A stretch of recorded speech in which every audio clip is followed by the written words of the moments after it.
Magandang hapon po sa inyong lahat. Ako po si Sean Alvin S. Leo. Meron po tayong iba't ibang klase ng liquid.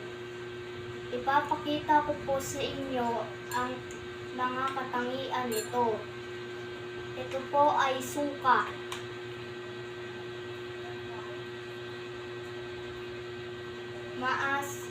Maasim po siya. At mabilis din po ang pagdaloy niya. At ang kulay niya ay kulay puti. Ito naman po ay toyo. May tatlong katangian din po siya.